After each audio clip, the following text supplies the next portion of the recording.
कल्पना कीजिए कि आप एक प्रयोगशाला में हैं। आपके सामने एक प्रयोग चल रहा है। आप देख रहे हैं कि प्रकाश कैसे दो स्लिट्स से गुजरता है और स्क्रीन पर हस्तक्षेप पैटर्न बनाता है। सब कुछ सामान्य है।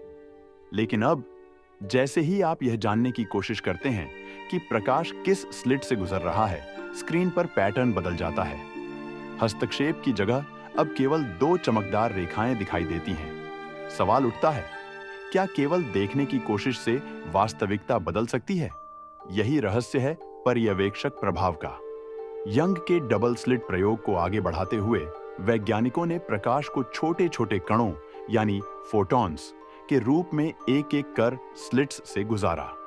जब किसी ने यह नहीं देखा कि फोटॉन किस स्लिट से गुजर रहा है, तब स्क्रीन पर वही पुराना हस्तक्षेप पैटर्न दिखा।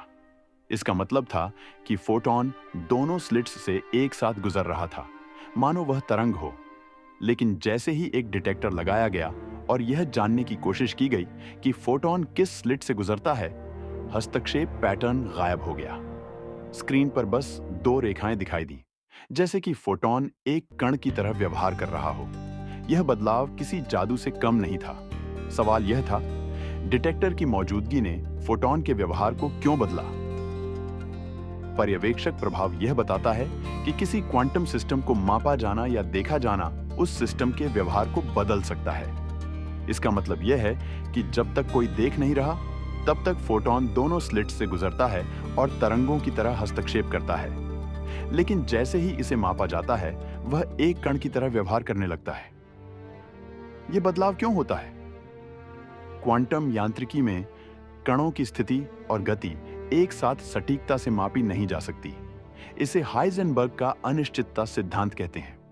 जब आप फोटॉन के गुजरने वाले रास्ते को मापने की कोशिश करते हैं, तो आप उसकी तरंग प्रकृति को बाधित करते हैं। तरंग की वह अद्भुत क्षमता जो दोनों स्लिट्स से एक साथ गुजरने की अनुमति देती है, माप के कारण नष्ट हो जाती है। सीधे शब्दों में कहें, माप प्रक्रिया फोटॉन को निर्णय लेने पर मजबूर कर देती है। या तो वह एक स्लिट से गुजरेगा या दूसरे से। पर्यवेक्षक प्रभाव के कारण यह सवाल खड़ा होता है कि क्या वास्तविकता तभी होती है जब हम उसे देखते हैं? क्या फोटॉन का रास्ता तभी तय होता है जब हम उसे मापने की कोशिश करते हैं? यह विचार केवल विज्ञान तक सीमित नहीं है, बल्कि दार्शनिकों के लिए भी एक बड़ा सवाल है। पर्यवेक्षक प्रभाव ने हमें यह सिखाया कि क्वांटम दुनिया हमारी सामान्य समझ से बहुत अलग है। यहाँ कण, तरंग और कण दोनों हो सकते हैं। यहाँ वास्तविकता तय नहीं होती, बल्कि हमारी माप और निरीक्षण इसे प्रभावित कर सकते हैं। तो दोस्तों, पर्यवेक्षक प्रभाव ने हमें यह सिखाया कि विज्ञान केवल तथ्यों का संग्रह नहीं है। यह हमारी सोच, हमारी जिज्ञासा और हमारे देखने के तरीके को भी चुनौती देता है।